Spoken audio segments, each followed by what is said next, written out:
Hello, everybody. I hope the broadcast just started. Can you all type in your little chat box and tell me that you can hear me so I know that everything is going okay? Anybody? Yes, good. Okay, that's all I need. I'm glad to see all of you here today.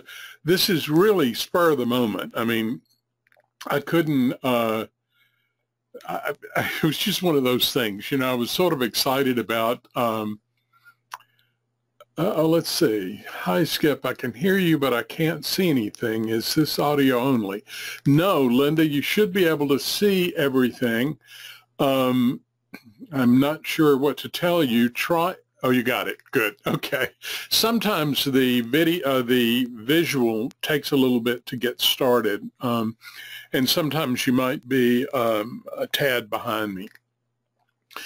Anyway, I kind of knew that I was going to be hitting close to the 1 million mark, but I wasn't exactly sure. And to be honest, I haven't quite hit it. I am right now about, let me check. Oh, we're 5 views away. So in just a minute or two, we'll have hit the million mark. I just think that is so hooty and just amazing that, you know, you get that many hits. Anyway, so I thought we'd celebrate by playing a bit with Corel Painter 2016. And I'll be glad to try and answer any questions or do anything you would like for me to do. What I thought I was going to start with, though, is I was going to start with just talking a little bit about the brushes. There's a lot of new brush technology that has started with Painter 2016.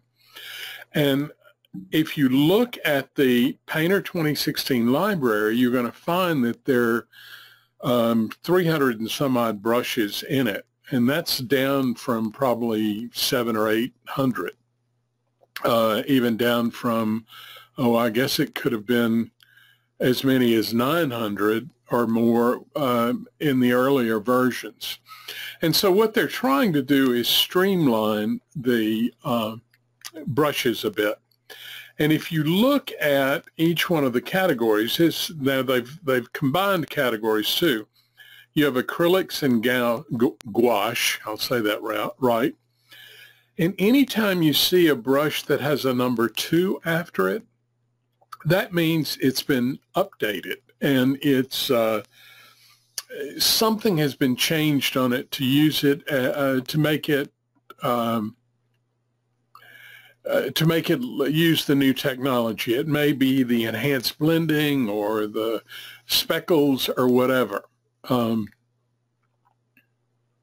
I'm stopping for just a second here. I'm making Tim, I see Tim's here, and I'm making him an organizer. Tim, I'm making you one just for funsies, but you don't have to do anything.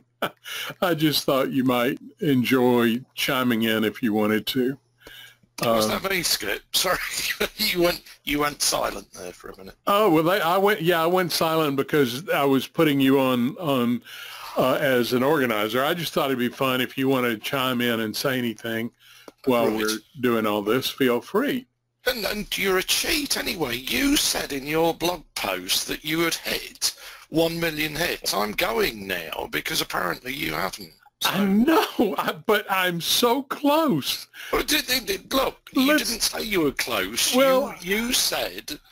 I know I did. I lied. I mean, I do that all the time. You know that. So if no one else ever visits, we'll just pretend that you hit 1 million, shall we? That's exactly what we need to do. Or, you know, while you're sitting there, if you would just visit the blog 5 times real quickly, I'll be there. Great stuff. Okay. Close only counts in horseshoes, I'm seeing people say. Okay, well, anyway, what I was saying about these silly brushes is that if you see a number 2 after it, that's going to mean that it's been updated some sort of way. You'll also find that quite a number of your brushes are probably not around. but you can still get to them, and I'll talk about that in a minute. But just be aware that any of these with 2s in them will be updated. Now, there are also new brushes in these areas as well, and I don't know exactly how to tell you which brushes might be new. I think you'll probably notice just by, well, let's go to someplace where I know there's a new one. We could go into Real Watercolor. You'll probably know it just by looking at the brush itself. This one is called Speckle Tiger Lily. Well, if it's got speckle in the name, that's going to be new because it's using one of the speckle brush technologies, and that's pretty good. Y'all, it's going to be hard for me to look at the, let's see, somebody said they had a loud squeal and the audio stopped. Anything I can do to remedy this? Guys, if you lose out or if something happens that messes up, log out and log back in. That usually fixes everything. Now, we might run into problems. I don't know. We've only got 32 people here, so that's fine. We have as many as 100 places, so we've got plenty of room for people to come and go. Anyway, if you see anything like speckle or speckle runny palette knife, those are going to be new technology. Now, we also have a completely new category called dynamic speckles, and these are kind of it's like a variety of dynamic speckles brushes. They're sort of like basic brushes of all kind of different kinds that are using dynamic speckles. So if you go in and start playing with these, you'll get a feeling of what dynamic speckles look like and how they work. And I'll look at that in a minute. I'm trying to find out if somebody else is here. If somebody else was going to come that would help look at the questions. But anyway, in this dynamic speckles, I'm going to take spongy particles because I like it. What you'll see in dynamic speckles is you see those speckles that are popping around. That's what dynamic speckles are really about. Let's get a little bit darker color. They make this, you know, they're like a bristle almost. You know, when I'm going slow like that, they're kind of going around in sort of a chaotic fashion. But if you're just sort of painting with them, it becomes very bristly. And the nice thing is it also shows some really wonderful paper textures. So if I go to something like this, let's bring this back down to its default setting. This is the gessoed canvas. Anyway, using the gessoed canvas, look at how much texture we get unless I press hard, and then it fills in the texture. It also is very blendy. This, I mean, you can make the brush very blendy. It's not, that's not necessarily new technology, but it's, it seems so much better in 2016, and that's mainly because of a new technique called enhanced blending. And enhanced blending really works on a layer. So if you come up here with enhanced blending, and let's see, I want to put a lighter color in the back. And let's change this color to kind of a blue. This particular brush uses color expression. So a light color gives you the additional light pressure. Heavy pressure gives you the main color, or a mixture of them. And so with light pressure, you get that lighter color, and as you continue to paint, this brush dries out, but it dries out to transparency. You wouldn't, back before in Painter 2015, you would have been picking up the white that was in the canvas, and you would get that sort of white color. But here, now I'm going to use the other color, and paint until it goes to transparency as well. It takes a little longer when you're doing it this way. But there you go, you get to transparency, and see there's no white involved, and as long as I keep the brush on the desktop or on the image, I can go over a previous area and just pick that color up and blend these colors together beautifully.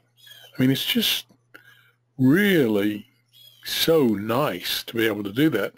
And if you change those colors, like if we go to a red, and let's go to the additional color, and we'll make it a funny green. See, I can come in and look at that, just blend that right into this. Now, I'm saying this is not all new, but with the bristles, it really feels new. Let's see if there's anything up here. Visual but no audio. Will this be available to view again? Yeah, guys, I'm recording this, and I'll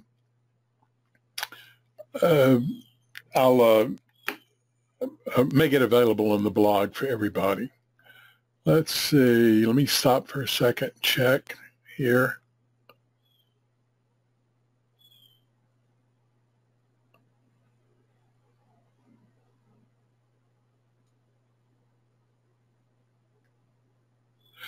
Let's see. Yeah, I'm gonna. Hillary, I see you're here. Would you mind if I made you an organizer too? I'm sure you won't mind.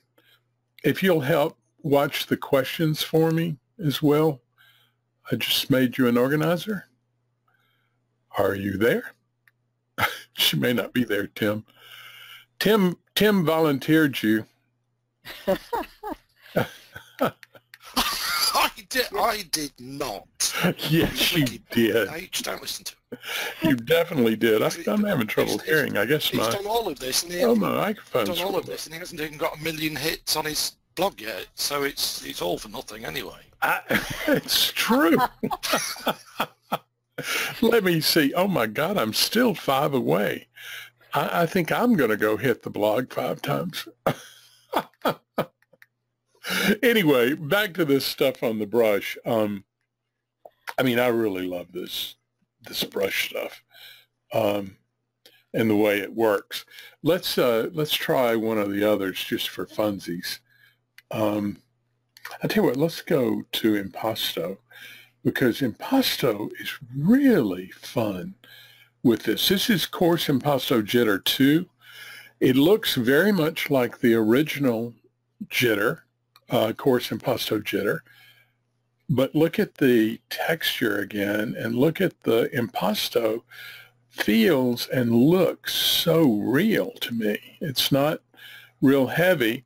The beauty here is that because these things are dynamic speckles, you can adjust the size of the speckles with pressure or any of the expressions, and you can add impasto to the size of, to the particle as it changes in size, and so you can get really very different looks. Like here again, heavy, and you're seeing a lot of impasto, and then light, and you're not seeing any impasto hardly at all. But it will run into and pick up the impasto from the other stroke. It's just loads of fun. Tim, what do you think? Don't you like it? He said, you told me I wouldn't have to talk. So, sorry, Skip. Yes, I do. I am ceaselessly amazed by these new tools and new dabs. Yeah, really inspiring stuff. yeah, I'm really thrilled too. And what's also fun is like in old technology, like watercolor, you've got these speckles that are in there. So, oh, and y'all, you have to see something that's really fun. I think that, sorry, Skip, I think that the speckles have transformed watercolor. I mean, the yeah. potential for watercolor now to have live, kind of spontaneous and dynamic brushes is limitless. It really is. Yeah, I've been having so much fun with this. But one other thing y'all have got to see that you're just going to love, because you're going to be amazed. Watch the layers panel right here. Notice that I'm on layer 1. I've switched to a watercolor brush, and of course it changes to a watercolor layer, right? Absolutely. Well, let's just do this.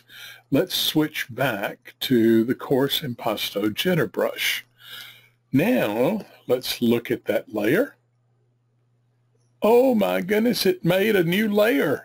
No more does it tell me you can't paint with a brush that's not a watercolor brush on a watercolor layer. Just fantastic. Not to have that message that says, duh, you're trying to use a non-watercolor brush on this layer. Right, aren't you dummy? But now, the disadvantage to it is that if you're not careful when you're switching back and forth with these, you're going to wind up with 20 or 30 layers because it does switch. It doesn't matter what. I mean, if you go to a liquid ink, it's going to go to liquid ink. If you go back to a regular layer, it'll do a new layer, or it'll do a new watercolor. So it does make these things different. Let's delete some of this real quick. And I want to go back to the watercolor. Because I really love the way this stuff runs. I don't know if I've added my papers to this yet. Oh, I have. I've added some. I've got a, oh shoot, I don't see it though. I have a paper that has dots on it.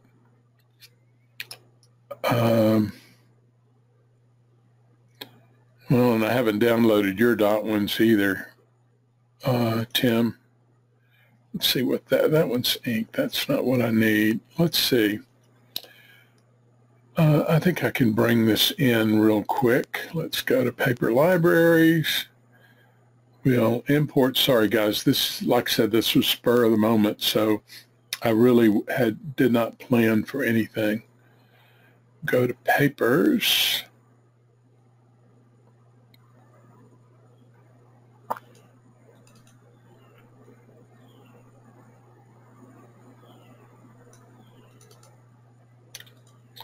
And this is not the updated version, but at least it has one there.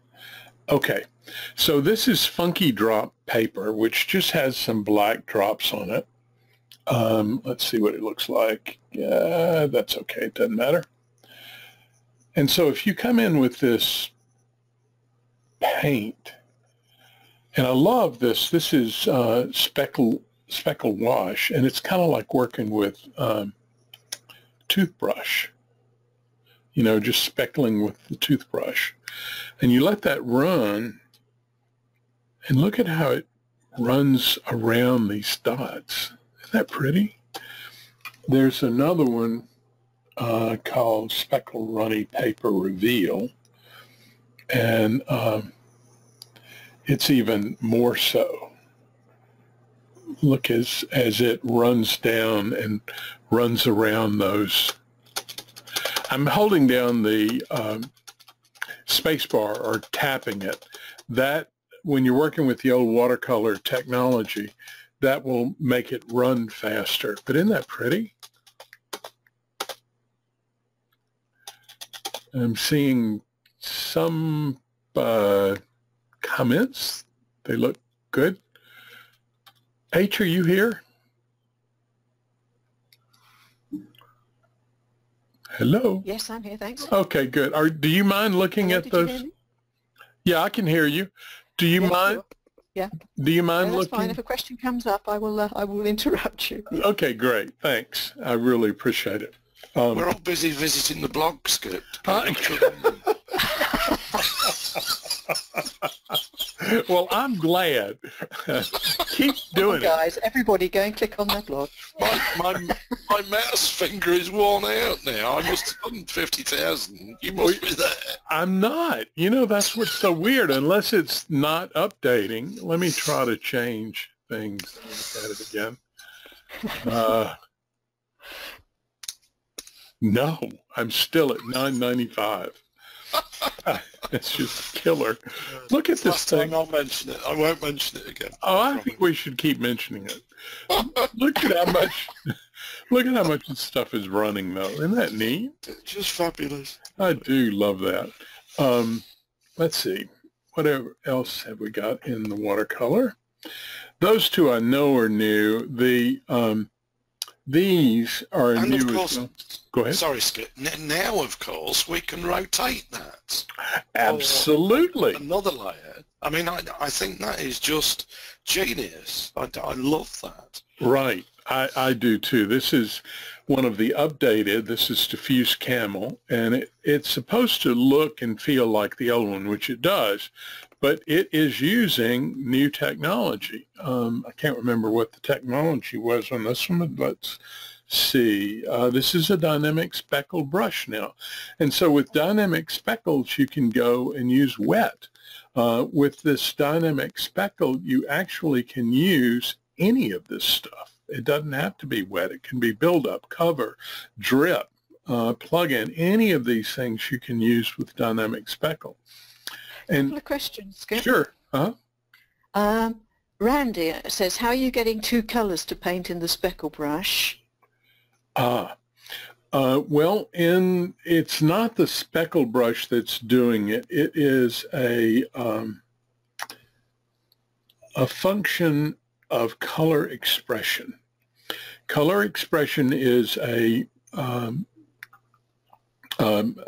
brush control that when you apply a certain expression to it, like pressure, it will start painting with light stroke. It'll paint using the additional color, and with dark stroke, it will paint, or heavy stroke, I should say, it will paint with the primary color. So this is what I'm talking about, main and additional. So let's say we set the main up with red and the additional with green. Then if we go back to the, I'm not sure where I was, but I think it was with dynamic speckles, spongy particles. Okay, so now when I paint lightly, and oh, this one's affecting or picking up a lot of the paper. If I paint lightly, it's a combination of that green and red. And as I increase my pressure, you get more to the red, the pure red. Decrease, and I go back to the green if it hadn't run out already.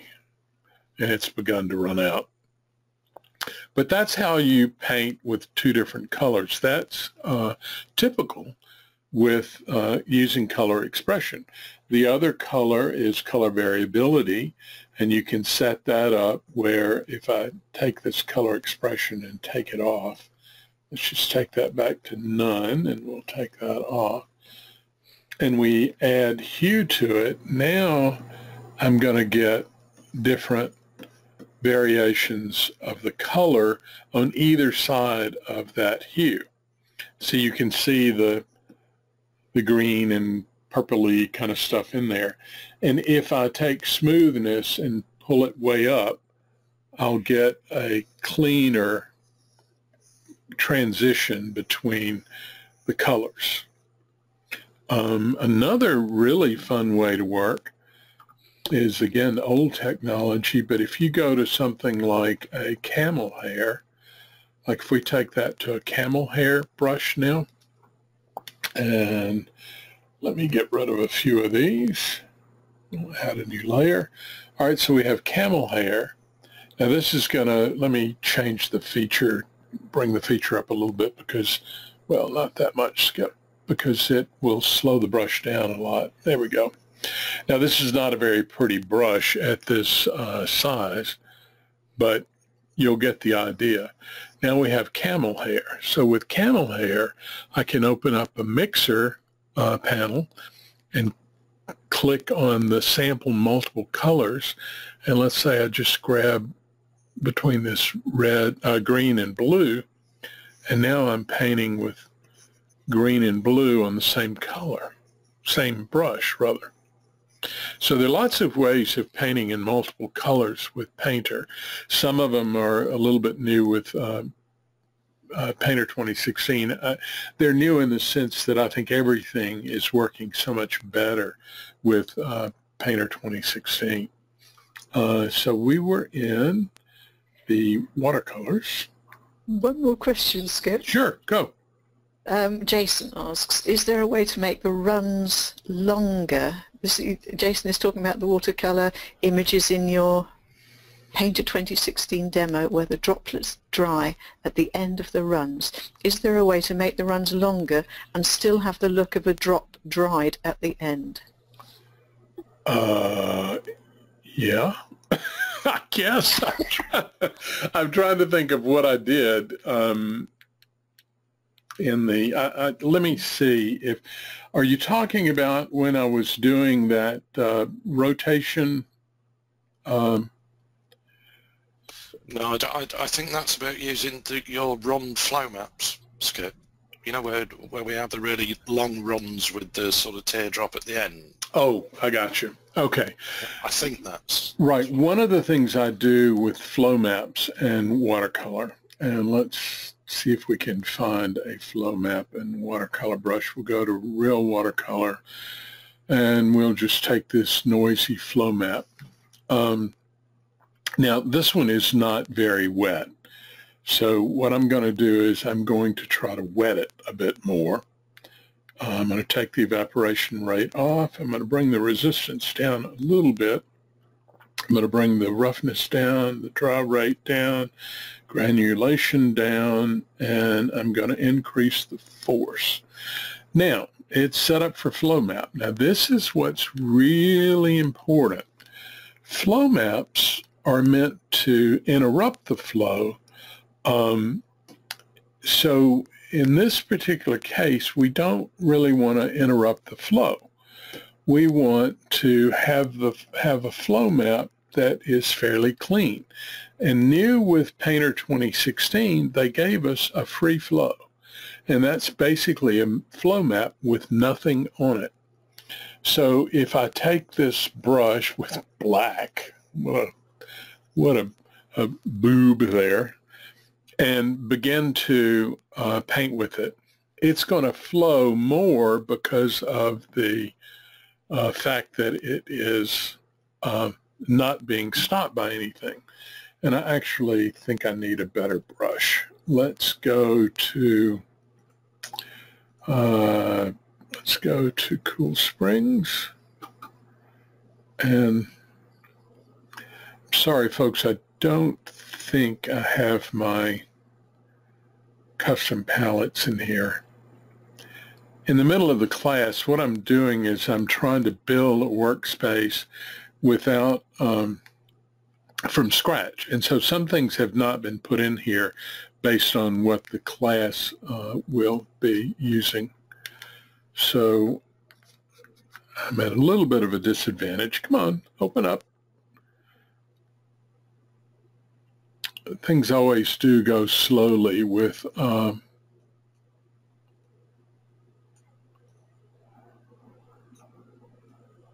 you know, when you're doing GoToMeeting.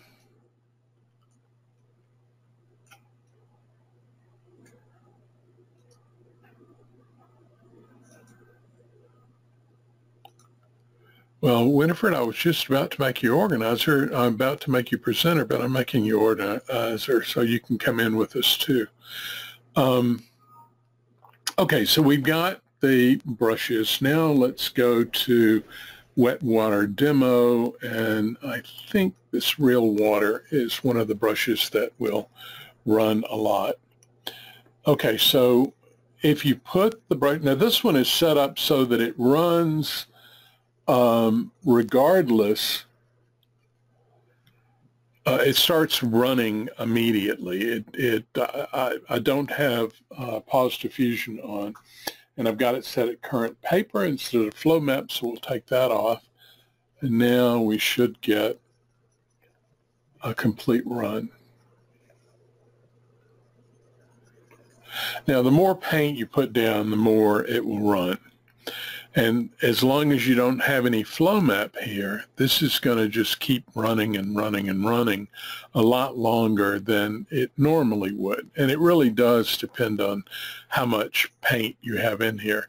I hope this is doing what you're talking about. It may not be quite enough, but let's go in and we'll put some of this in and we'll change the color. You're on track, Skip. Okay. I'm going to change the color with this. I like working this way because it makes it feel to me like real watercolor when this starts blending together like this.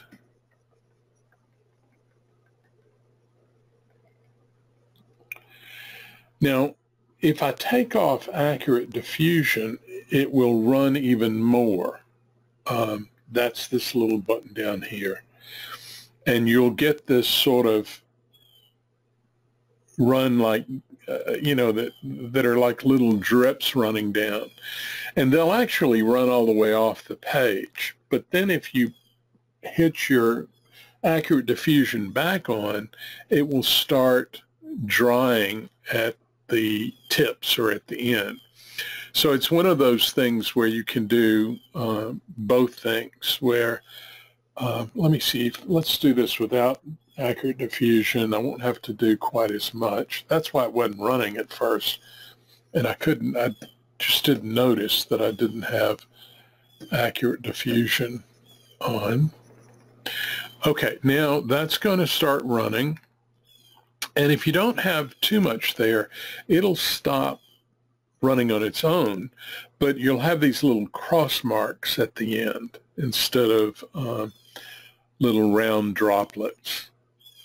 And then once you get part of the way down, I just love the way this looks. This brush tends to go black kind of easily. All right, now if I click on the accurate diffusion, I can't seem to, I think it clicked on it, but it's not showing over here. But from this, it looks. Now, doesn't that look like, if you work this with a little paper into it as well, you would start getting that feel of really wet watercolor. It would be better to work with less color. But anyway, that's the way I was just thinking, it's amazing that it picks up traces of the paper as well, which of course presumably is brush setting dependent. But the combination of the two, of the run via the flow map and the paper, right. Fabulous.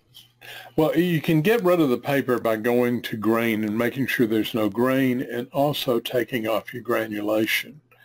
I'm going to take off dry rate, and here, let's see if I can go to grain. Yeah, if I take grain all the way off, I'm going to guess that the paper's not going to show with this.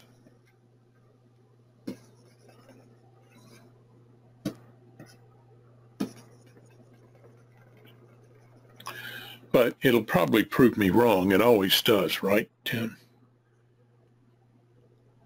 Absolutely. It's the new feature, that is. Right. Okay, yeah, see, you're not really seeing the paper this time. But if I were to add that grain back in, give a little granulation down there, you would begin to see the paper, and you could, especially if you were using one of the watercolor papers, you could get some pretty interesting stuff there. Now I'm going to click on the accurate diffusion and see it immediately starts to fill in the space again.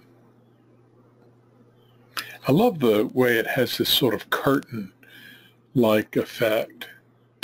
Now, if you do this same thing with some sort of really heavy-duty paper that would stop the run, you could sort of, begin to have the run around the edges. What I've done is I've taken some paper and then done a selection of it so that I can actually delete some areas from it.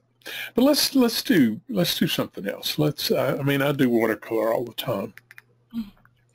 I've been having a lot of fun with, I got to get back to my other brushes. Let me see if I have the custom palette. I don't have the one I need. How about some liquid ink? Oh, we'll do that. Yeah, we'll do that. Let me do this first one. What I want to do is Buttery particles. I've been playing with my Buttery brushes and turning them into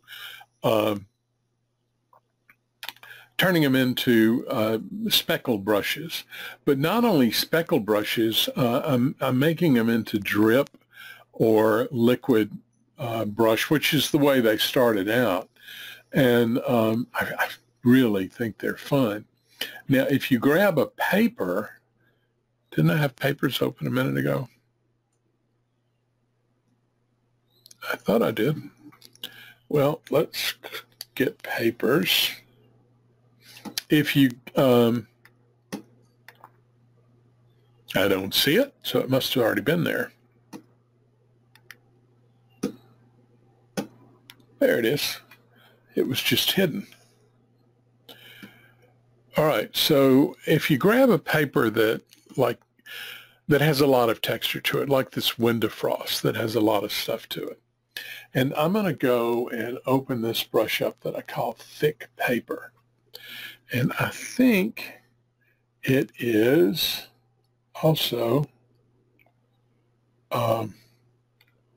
I think it uses color expression, so we'll be able to get two different colors, and we'll make one of them, we'll stay with that light color, and we'll make the second one a kind of a dark blue there. Now, watch this. It's going to make a fairly strong, that looks horrible. Let's set that to new, it's bigger. There we go. Now look at the difference in the color that I can get, and look at the fact that you can see this textured paper, that the ridges are being picked up by this textured paper, or by this brush. The ridges are really showing the impasto, and yet if I do it heavy, I'm going to get a variation of the colors. Okay? And I think that's kind of interesting and something that might be real fun with some sort of backgrounds. But I didn't want to stop there.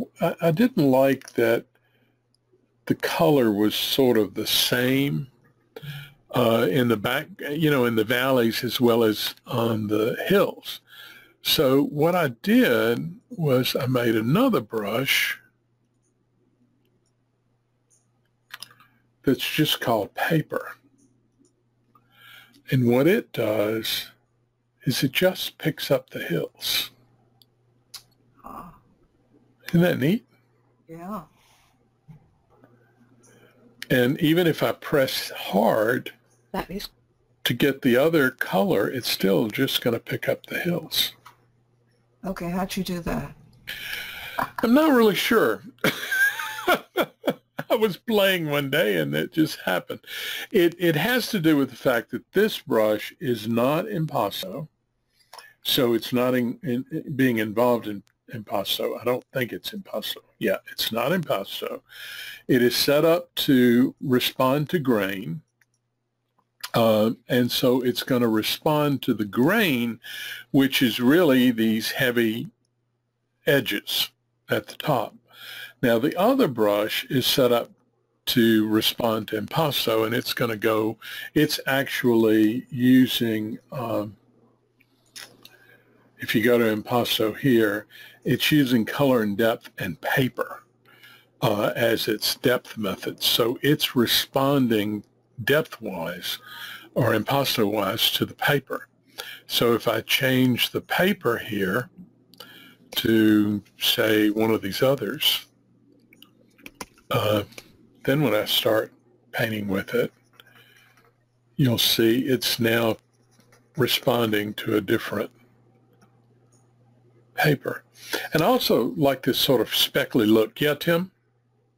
No, I was just thinking, a fantastic effect. And of course, not only could you invert the paper at any point, but you could now also rotate it. That's correct, and I haven't been talking about that, and I'm glad you keep bringing it up. In 2016, we have this little paper rotation or flow map rotation. Yes. And so what you can do is we can take this paper now, and let's go back to one that has more verticals in it. Let's go back to this one because we'll have these verticals. And let's go back to a dark color, which makes it a little bit easier to see. Okay, so I'm going to come down here and paint this where you can see those lines, right?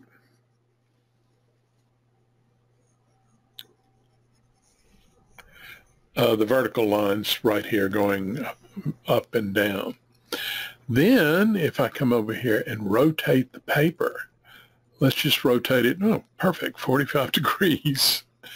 Now when we start to paint. Do that again. Yeah, right, never. You can see those vertical lines, which we can't see any of, are now going at the diagonal. Here they are down here. Or if I go over these where they were before, you see they've changed, they've moved because the rotation point is from the center. So everything rotates around the center. But there you've got that rotation.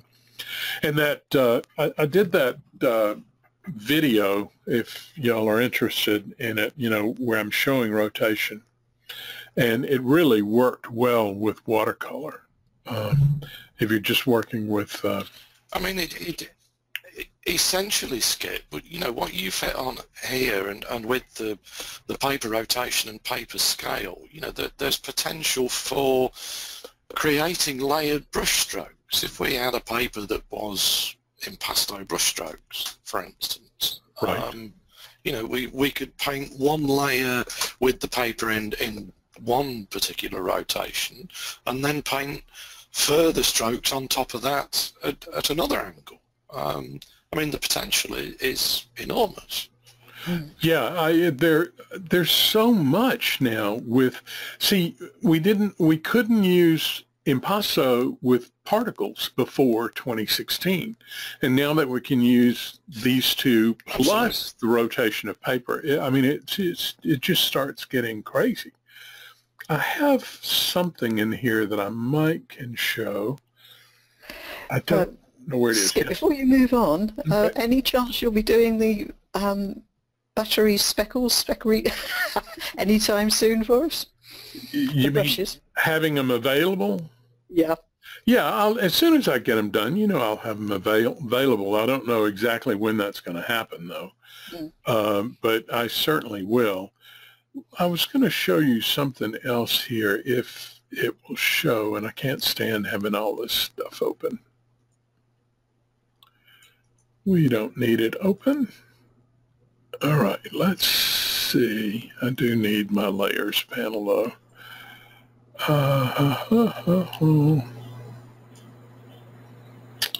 Oh, shoot. Is this one all watercolor?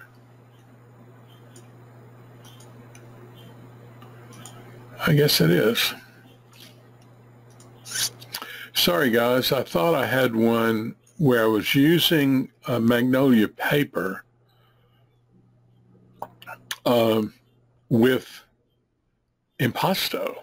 and creating a cloned image with Magnolia paper, with the brush set to paper. And if you set the impasto to paper, the lighter the value, the thicker the paint will be. So the magnolia being whitish and the background of the leaves around it being green, as you painted with the brush and cloned with it, you get this depth that's going on based on the luminance of the image. And now I was cloning actually with this, but unfortunately I don't know where that image is anymore. But it was kind of fun. Okay, can I move on to another one? Yep. Okay, good. Well, then what we're going to do next is what Winifred said, to go to liquid ink. And these are just some liquid ink brushes that I've made, although the liquid ink brushes for Painter 2016 are absolutely wonderful. They're very exciting. I've started with this brush that is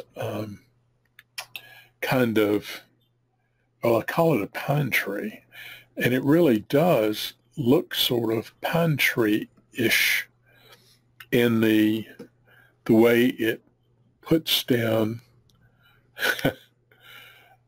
the strokes. Isn't that wild? Yeah, right now I'm sort of doing a, you know, it's like a branch coming down rather than, you know, an actual tree. But I could have done it more as a tree. You're not on a layer. Oh, sure I'm not. All right. Okay, so we'll have to add a new liquid ink layer.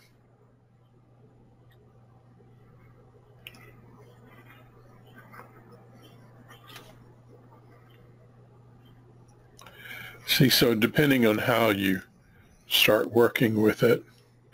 And I have another brush that, you know, and you don't want to just, because I say it's a pine tree, you don't want to just think about it as that's its only function, because it's not. But Hedgehogs for me. What is it? Hedgehogs. Hedgehogs works for me. Hedgehogs for sure. All right, so then, you know, I've got that, and then I would go to, say, some, let's go to nice linear ink 3, and we'll bring in a lighter color for funsies.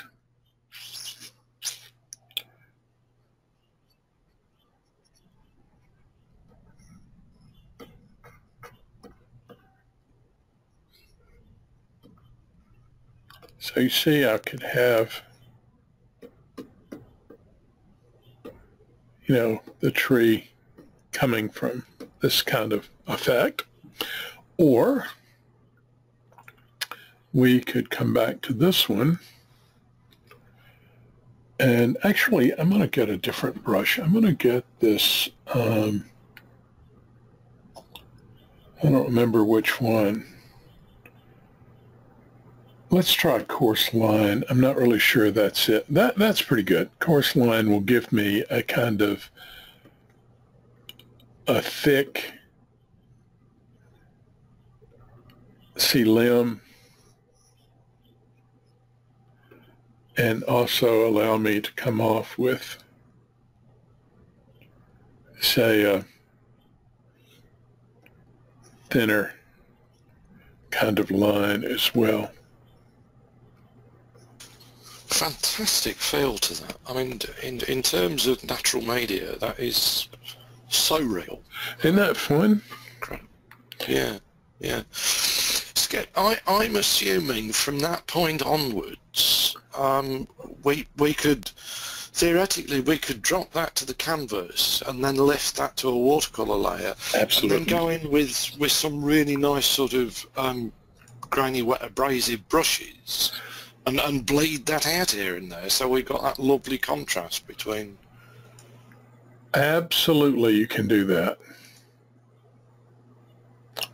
if I can get to it. Fabulous. All right, so now we've lifted it to a watercolor layer, and I need some brush that's going to wet it, and there is one in watercolor called wetting agent. And I'll leave it with the same sort of green color, but it would wet it out. Now, the paper, makes a big difference here. So we would have to change the paper to something like, there's a new paper, this coarse watercolor paper, which I like. It's a little bit coarse, but it kind of gives you some nice stuff. Look at that. Fabulous. That's terrific. That's a nice brush too. Yeah, this is fun. I think that degree of diffusion and bleed, I love the contrast because it makes the spiky stuff even more spiky and even more inky, and the diffused stuff even more diffused. That's fabulous. And you can also, affect the, it's not going to give you a lot of color, but you can bring in a little darker feel to it. See, I mean, yes. I just went in with some black, but all that's going to do is give me a little bit more blacky look to it. And again, the paper is always critical. I mean, you and I know it's just unbelievably critical. I'm going to take this. Even to the extent of brightness and contrast values for the paper, which of course we can dynamically change. Right. Watch this. Now I've got a paper that, look at the way that's bleeding. Yeah. Do you see the holes? And I don't know how, I suppose I could make this a little closer.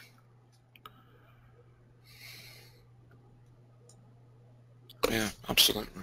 See how it's picking up these holes and stuff that are there in the linear line. Mm. Look at that. I think that's something that you and I share, because I think it's all too easy to completely forget about the paper, to think of the paper as something that's set right at the beginning of a painting, and it just sits there and does nothing. I mean, I think about paper as an active component through the process of the painting, in terms of completely changing the appearance of the current brush and the current marks that are made. Right. And I think I know you do that as well. Well, just like I've changed the rotation now, and so these linear areas that I was getting through there, they're going to be more in the same direction as these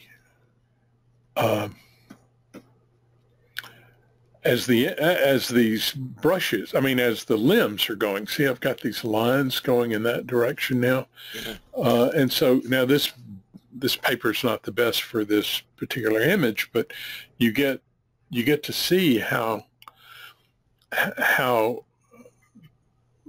much the paper adds to what you're doing, especially with these brushes that utilize paper. There's another one I made that I love too. It's really kind of fun. This is Grainy Real Oil Short. And what I did there is I brought in a brush that was the, you remember the old real bristle brushes? Yes? No? Maybe? Yes. Sorry. Yeah. I was distracted. Yes. Right. Well, this is an old bristle brush that I've changed to particles. And it responds to paper very well. Now, I normally would use it with, one of these kinds of papers. But look at how that is. And see, I can put in heavy or light. and get lots of texture. This one, I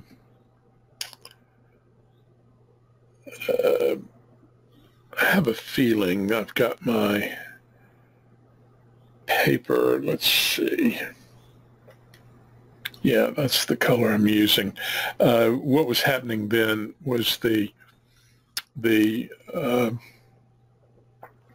main and additional color had changed as far as which one was actually active.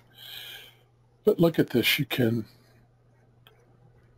blend this stuff so beautifully. Did I talk about this before? I did, didn't I? Am I repeating myself? Color expression, yes. No, I mean this brush. Was I working with this brush? I don't think so. I don't think so. I don't remember. Let's take this back to the other. All right, now I'm on the right color now. There we go. Look at that. It's going over the top of the watercolor layer, of course, but look at the texture showing through. This is like, what's it called? Scrumbing? Yeah. Scumbling. Yes. Scrumbling, yeah. Scumbling. Yeah. Scumbling, okay. I knew it didn't have an R in it, Yeah. but I wasn't quite sure. So, but that is the way this works, right? Absolutely. You put a darker or a lighter or whatever colors over the top. This is driving me crazy. Let me see what I have my color. Oops, wrong one. See what I have. You know, it's driving me nuts too that you can't see the titles on this anymore. See, here's what was happening. My additional color is one that's active with the black line around it. And so every time I kept changing, I was changing the main color. All right, so now if I change this one to, say, a light color, I can come over the top of this and blend into it and still keep my texture. And I think that's pretty realistic. Mm-hmm. What are people saying? They're saying, can you talk about the qualities of liquid ink versus watercolor? Oh, geez, no.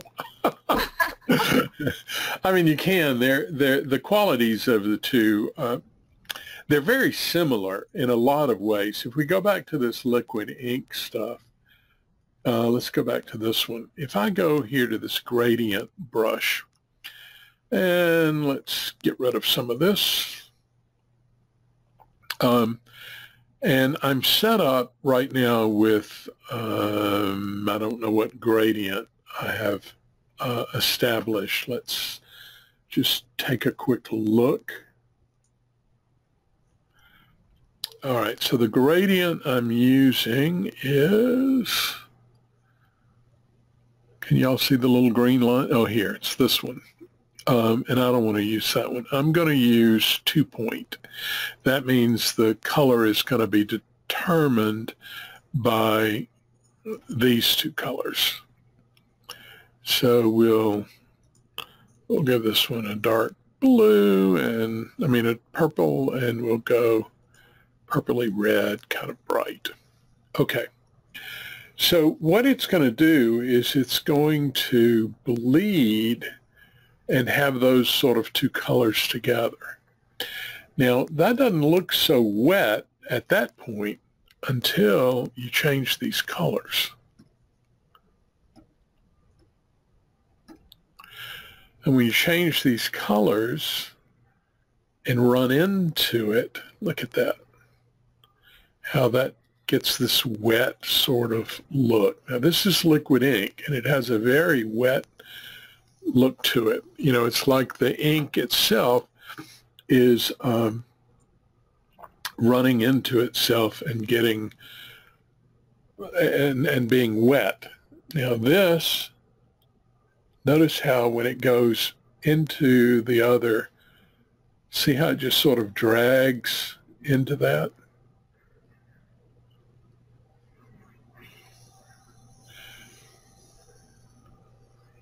And this brush is kind of fun. You can get a nice thin line, or you can get a kind of a funky, scratchy line. It also will do something really bizarre. You can go, let's just clean that. You can take it and go, nice straight line, and stop and let it make a little flower. This is One of my favorite brushes. it's one of mine just because it's Animated. yeah, it just is so funny, you know. What you would do with it, I have no idea. That's what Tim and I were talking about the other day. He said, you know, what do you do with it except sit there and make funny little flowers. yeah, right, and make. But Fabulous. For me, it's like making myself easily amused. So I don't know. It's just wild. I've got a number of brushes in here that are kind of fun. I love architectural. It does that sort of feel. And, you know, it may not look like it's something that would be fun to paint with, but it is for me because I like doing things like trying to make a circle, and I love the texture of the line that happens when I'm doing it. This is called unso or inso. I don't know how to pronounce it, but it's one of the Eastern philosophies that you try to sit quietly and make circles and become one with the paper and the painting. I'm obviously not there. Skip. Yes, sir. Interrupt you if I can. Sure. Stephen asks, any change in the auto painting functions? No, there are not any changes that I can remember. But I have found out, I was listening to some people talk about auto painting, and there are some things about it that I don't think people are aware of. Let's go there for a second. One of the things that I'm surprised about is smart stroke and smart settings and what those actually are. Sure, yes.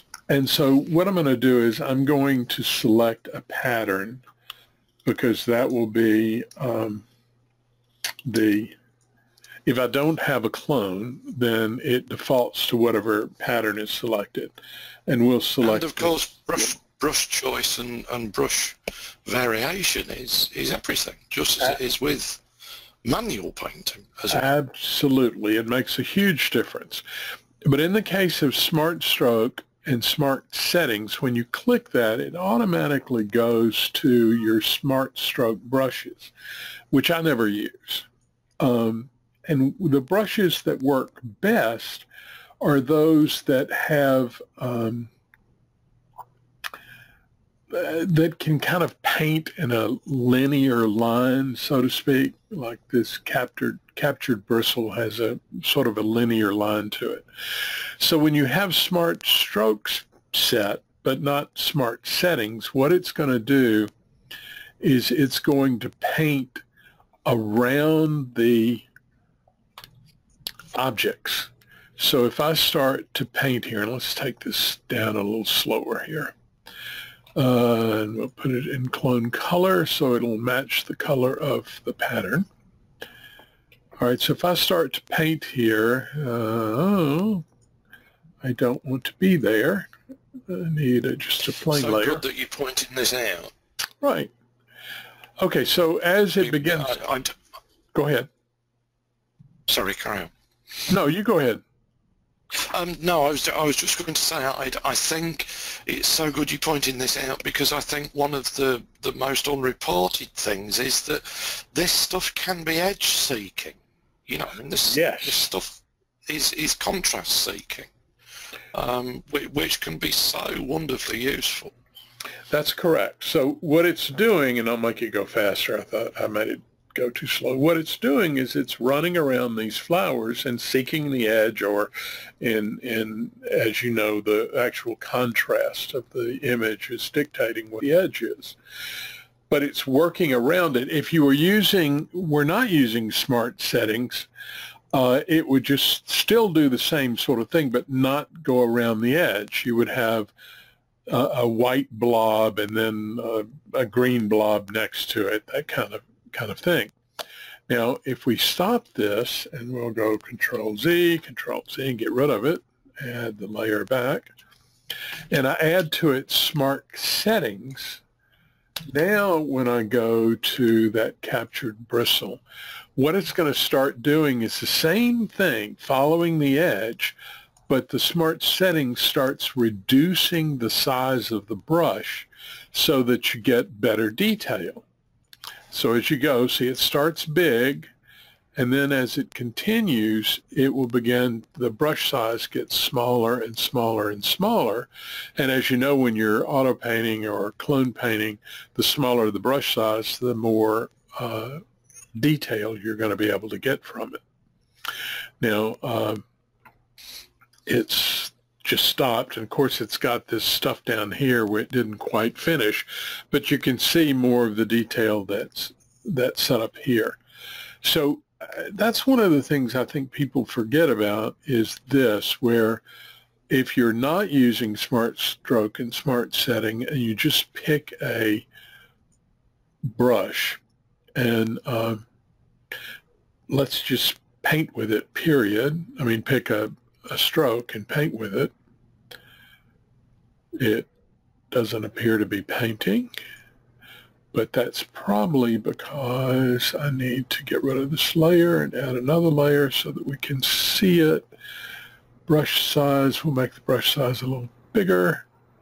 Pressure, length, rotation, brush size, bring that on up, and paint. There we go. All right, so we get that kind of look, and the size of the stroke is never going to change. Now we can stop it and then make the size of the stroke smaller. Another thing that people forget is randomness here affects the first three sliders. If you take randomness off and you take rotation off, the brush is not going to rotate at all. You know, it's going to, but if you add randomness to it, it will randomly rotate. Even with rotation off, it'll actually randomly rotate. So anyway, is that enough information about that? Tim, did you want to say something else?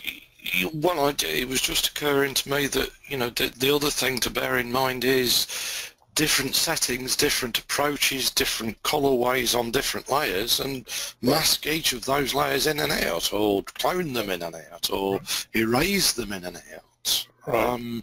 You know, there's so much potential for combining layers that have been auto-painted in different ways, ultimately. Exactly. I think auto painting is something that we don't use enough to play with, to create some digital effects that we can then use in creative ways. Absolutely. Exactly what you're saying, which is pretty cool. Okay, another question. Y'all, we're about out of time. Well, we're actually 8 minutes over. I mean, I don't care that we're over, but I figured you guys wouldn't want to stay forever. And we'll do this. Question from Ed. Okay. Are the beta brushes yours? The beta. I'm not quite sure which brush. Yeah, which brushes are you talking about? I do have some brushes in the new. Oh, I know what you're talking about. He's probably talking about these. He's talking about your new Whiz Bang. Yes. Yeah, this is Beta 1 liquid ink. Yes, I did create these. I was creating them during the beta cycle. And yeah, I'll make this stuff available at some point. You know, y'all give me a little time to get this. Some point, as long as it's now. That's absolutely fine. Right, but see, I mean, I really like this one. This is Spotty Lines. Yeah, all of these kind of weird ones are mine. Now, I haven't talked about these wet particles, and I don't have all of them. Winifred, I may have sent you the ones where we had the dry controlled mountain springs. If you've got those, will you send them back to me because I've lost them? Yes. Okay. So, sorry, Skip, I will just interrupt because Claudia says, why wouldn't we want to stay? And I'm in agreement with that. Okay, well, we'll stay a little longer. I'm having fun. I don't want to give everything away, though. I want some people to say, oh, maybe I better go take the class. There is a class going, guys. It does cost a little bit, and you'll definitely get everything there. But and we'll cover everything there. But not me, so you're safe. Right. All right, so we're going to grab, I'm going to go to that watercolory. Actually, I'm going to go to this new brush, which paper called Horizontal Chaos. And we'll take, Wet Mountain Springs, too, is fun. This is a particle brush. Now, this is watercolor spring particles. Look at this. You have liquid ink, gravity flow, and spring particles. You have watercolor gravity flow and spring particles. You have dynamic speckles for gravity flow and springs, and you have dynamic bristles. All of that is new. Now, Artist Oil's Camel Hair and Artist Oil's Flat, those are not actually new. They're the old Blend Camel Hair and Blend Flat, but they've changed the name to Artist Oils now. And I think the rest of this stuff is pretty much the same as it was, but pretty much from down here, from there down, you've got new stuff going that really is interesting. And this particular brush is watercolor spring particles. So what it's going to do is give you those crazy lines that you get that can be controlled, but then look what it does. It diffuses out and you get these beautiful shapes and forms. I mean, I had so much fun playing with these brushes. And look at the runs that are happening there. And if I take it and go to, I've got one that's really wet, Mountain Springs 4. And let's bring this down darker. They are fabulous, and it gives you a break from your flower drawing brush. Right, it does. Although I've gotten this thing down where, when I was saying that one that's controlled, I've gotten it down where I can begin to get a flower out of it. I mean, I've got to have a flower. So what I can do on this one, see, is I can do something. My God. All right, let's redo that. Okay, so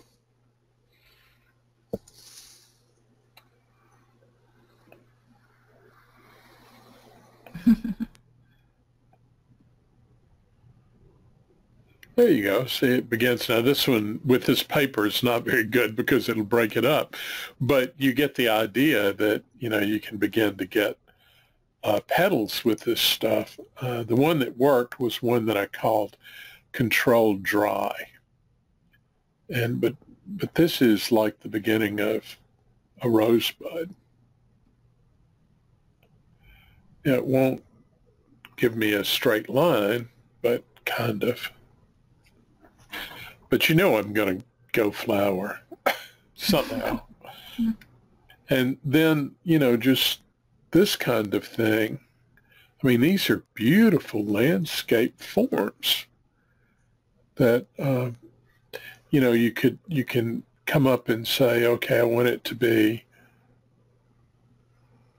a big form with some, like the Opera House in Australia top. And, you begin to get this. See, when it bleeds out, you get these variations and the variations of color, and then, of course, with this paper. Now, we still have this thing that I hate where it starts making these flat lines down here at the bottom. It doesn't continue to flow like it should. I mean, for me, the value of this stuff is the fact if you know, if anyone's nervous, often the most nerve-wracking part of any painting, particularly one from imagination, as it were, the most nerve-wracking moment of that is actually starting the thing. Well, I think these are so valuable in terms of initially getting some kind of underpainting down, and then thinking about refining that, and kind of clarifying that with further sort of freehand work. That's the value for me. Right. I was doing with these brushes, I was doing something like this.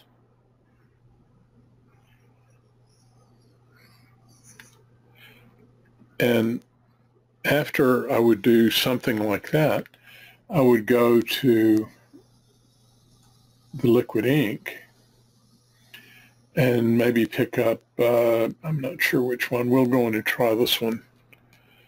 And let's make it dark.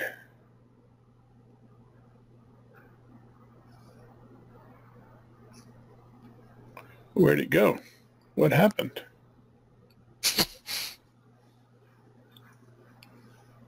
Yeah, in terms of that initial visualization, they are so valuable.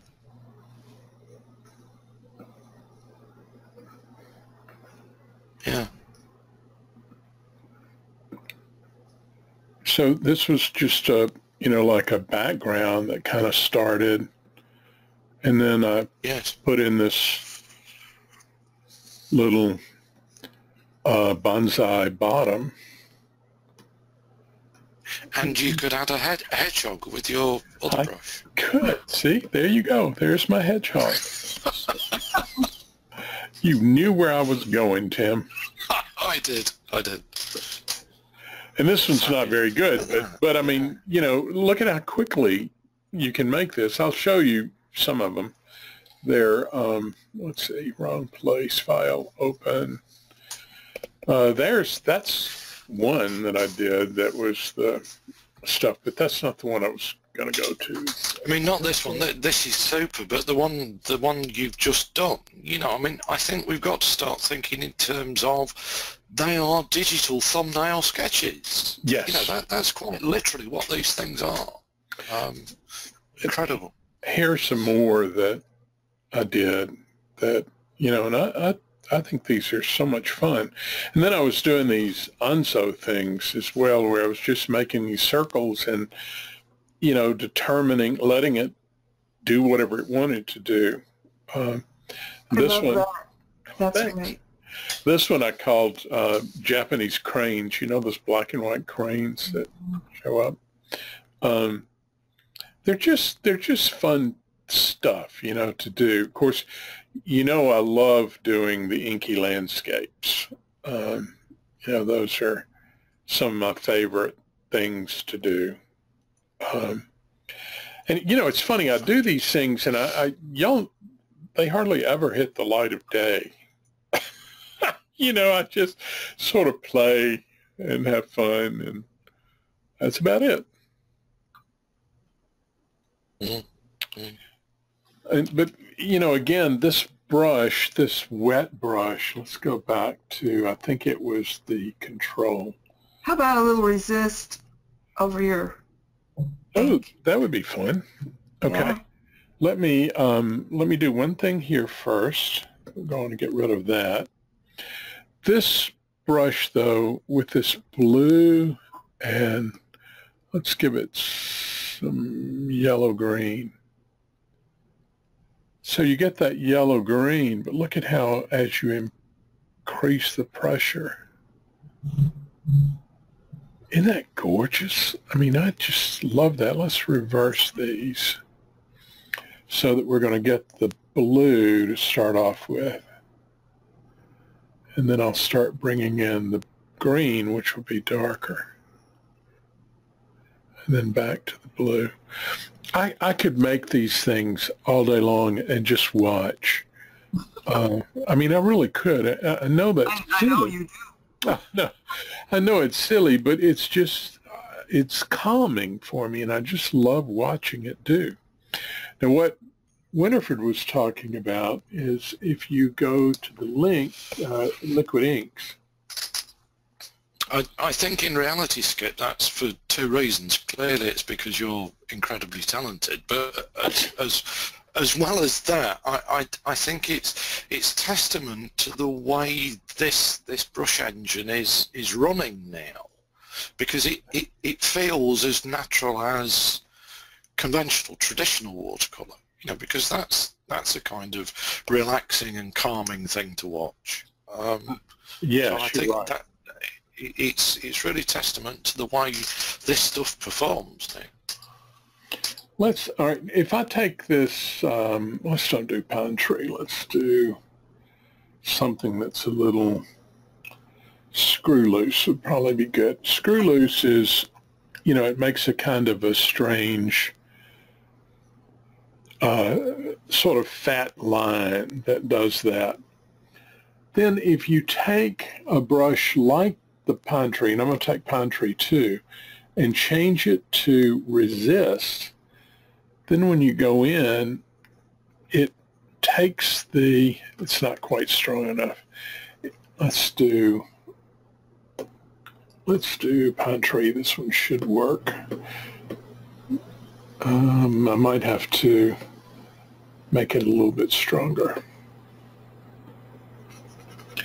See, you can, it's like an eraser. It resists or cuts into the ink and gives you these really neat effects.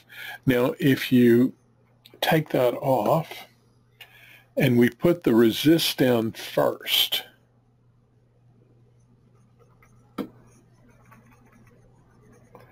and then go back to screw loose,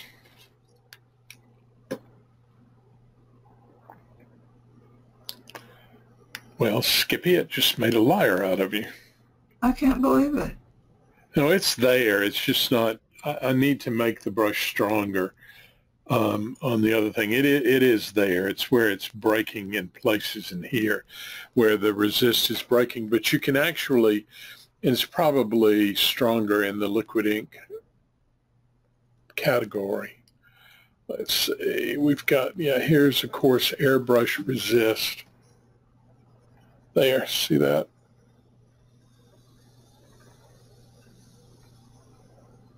It's interesting how this liquid ink stuff works. And then again, you know, like Tim was talking about, drop it, raise it up to a watercolor layer, and you've got a whole nother ball game going. I wish we could raise and it's something to a liquid layer. It's that kind of screen print effect, isn't it? You know, it's that, Yes. that wonderful sort of screen print feel. Yes, it is. You know, I'd forgotten about, I was thinking about that the other day, back in art school when we used to do, yeah, what were they called? Serigraphs? Yes, yeah. And silkscreen prints, Yes, too, yeah. where we'd cut out the Stencils. acetate, stuff, Yeah, and print with it. I've still got some pictures from those Did they days. have acetate when you were at art school? They did. Seriously? Good grief. Yeah, they did. They had, well, it was something like acetate. I don't know if it was the same thing, but there Wow. was some sort of plasticky stuff. That's back in the 60s. It's older than I thought. Yeah. It was, you know, they also had Mylar back then too, by the way. Good grief. And I I minored, thought it was still wood and stone. right. I minored in metalsmithing, Tim, and this will show you how long ago it was. I could buy gold at $52 an ounce. Good grief. Yeah, that was back when the gold standard was still $32 an ounce, and because the standard, you know, was that, they couldn't go much higher than that on the market. And $52 an ounce of gold goes a long way. So, you know, we were worked in gold, didn't think anything about it. All right, what else has somebody said? Anything? Nope. Let's see what else we can find over here, and then I think we probably need to stop. Give us a crescendo. A crescendo, right? I'm trying to think of it. We could look at. We need to show him the box. You did that on your site. Absolutely, you do. Yes. This is the most wonderful thing in the world. So I can take this liquid ink coarse airbrush and I can drag it over here and put it on a custom palette. Then I'm going to go to my custom brushes that nobody has, and I'm going to grab Controlled Mountain Springs and bring that over there.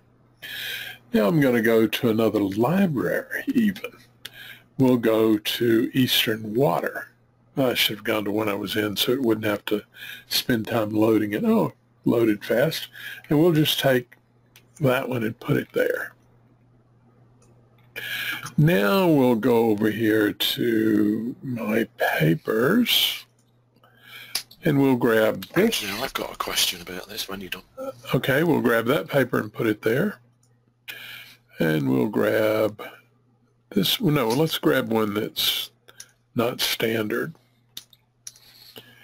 We'll grab one of Tim's wonderful papers. I love your papers, by the way. I use them all the time. So do I. Okay, so now I've got this custom palette. I go to Window.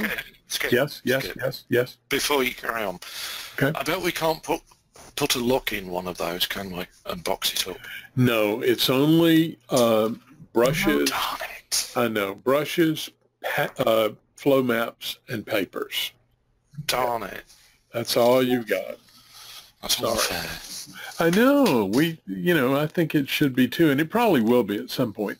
So we're going to go to, especially if it gets popular, and I think this is going to be extremely popular. So I'm going to go to Organizer first, and I'm going to change this name to Webinar Test. And we'll say OK. Then I'm going to hit on it, and I'm going to save it as a box. I can export it as a palette, but and that's fine if I want to keep, pass it back and forth to myself. But if I save this as a box, and I'll go to, we can just save it in under Documents, and we're going to save it as Webinar Test, save, and what it does, okay, so now everything has been done. I'm going to go now to my Windows Explorer, and I'm going to go to Documents, and I'm going to find that box.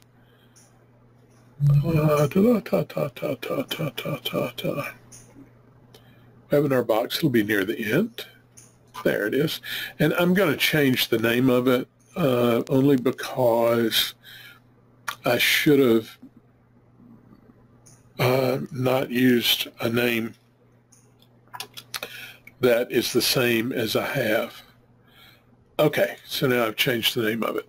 Okay, so now I go up back to Custom Palettes, and I go to Organizer, and I go to Import. And then I go to Webinar Test Box 2 and say Open. And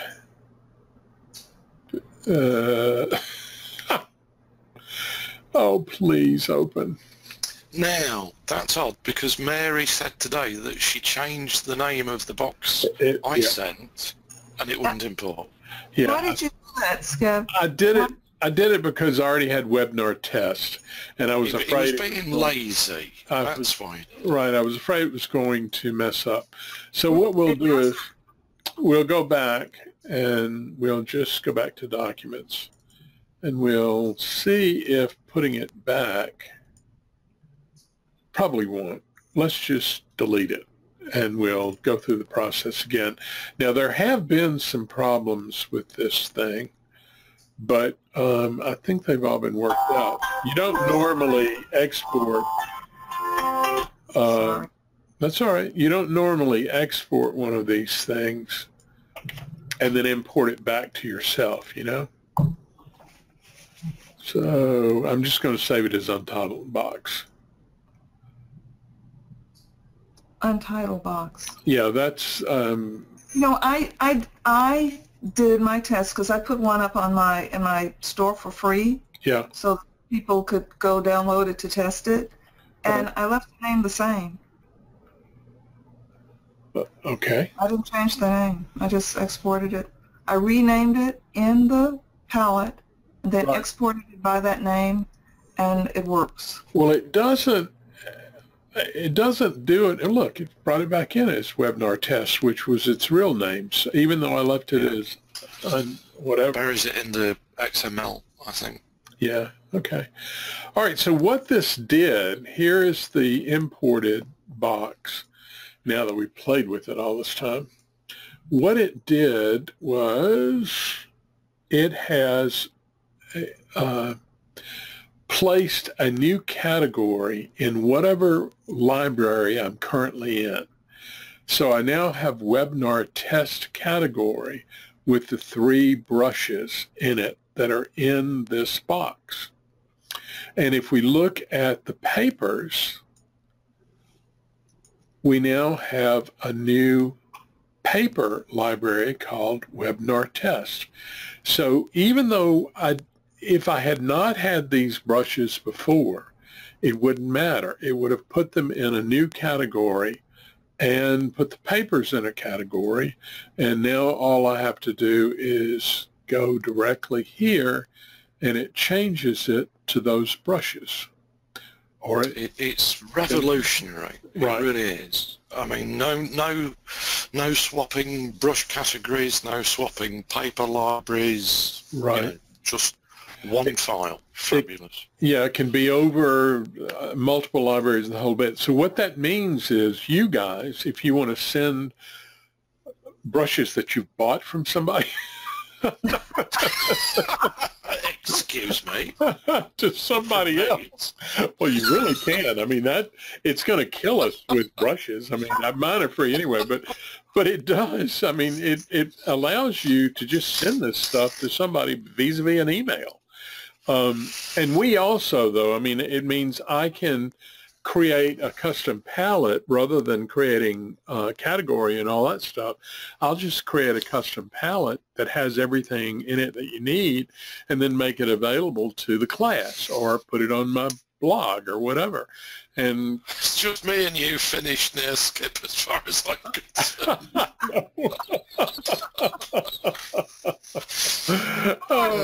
How large do you think this can go? How many papers? Oh, it can go quite large. I mean, I don't think it's a limit. And of course, the more stuff you put in there, the bigger it becomes. So it'll make it more difficult to send vis-a-vis email. But you could certainly put it in a Dropbox or anything like that. I mean, this thing is truly amazing. Yeah, it is wonderful. Skipper, just to finish off. Okay. Could you do something for Randy, please? Could you just demonstrate once again how we can paint on a layer, drop it to the canvas, and then list that to a watercolor layer? Absolutely. And you can do this, Randy, with anything. It doesn't have to be liquid ink.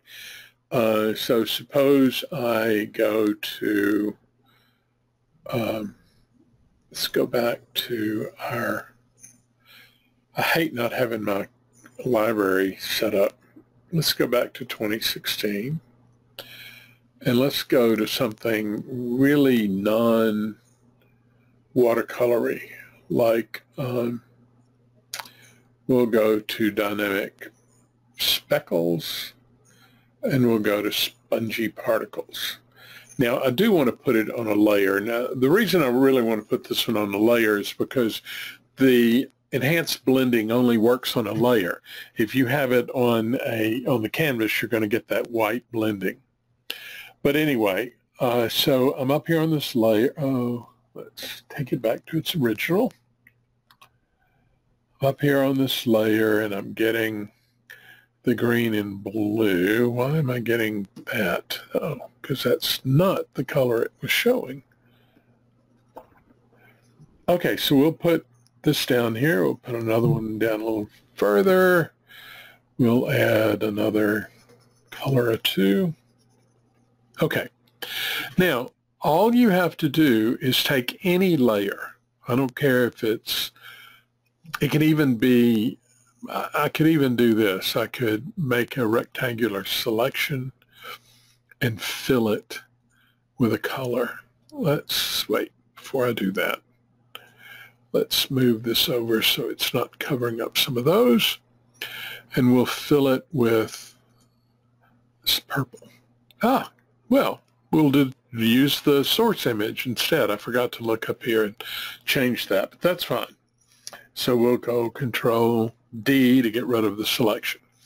All right, so now I can take this layer, and it, like I said, it doesn't matter what's on it, and I can drop it to the canvas layer.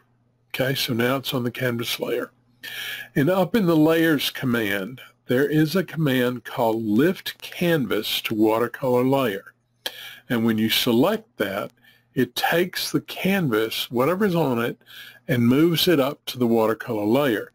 Now, what's neat is it takes it as a, it takes the objects that are on the layer and not the white of the layer.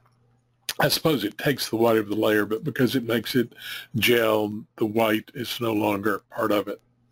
All right, so now that this is a watercolor layer, it can be treated, or it can be affected by watercolor brushes like this wetting agent. So if I come up here and just touch on that, see there? I can now begin to change the look of the image. Did I close my paper? I probably did. But I'm on, let's see, I'm on your paper, Tim. Let's make that a little bigger so it'll give us a little more texture. See, all of that now can be treated as if it's watercolor.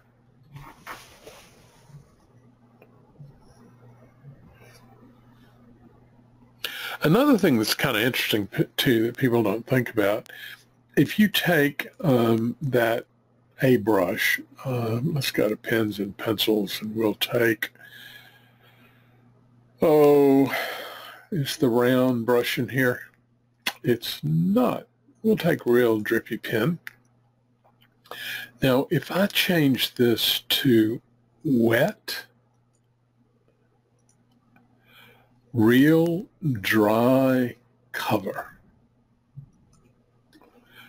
that brush is going to act pretty much the same as it did before, but I can use it on a watercolor layer.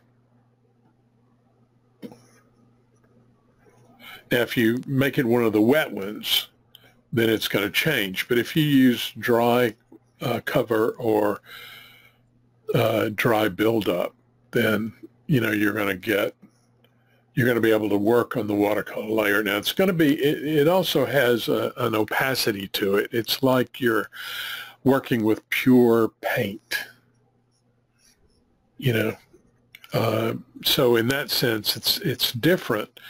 But I don't know, I kind of like the look of it. If you then go back to the wet particles, no watercolor, notice that I can't remember to use the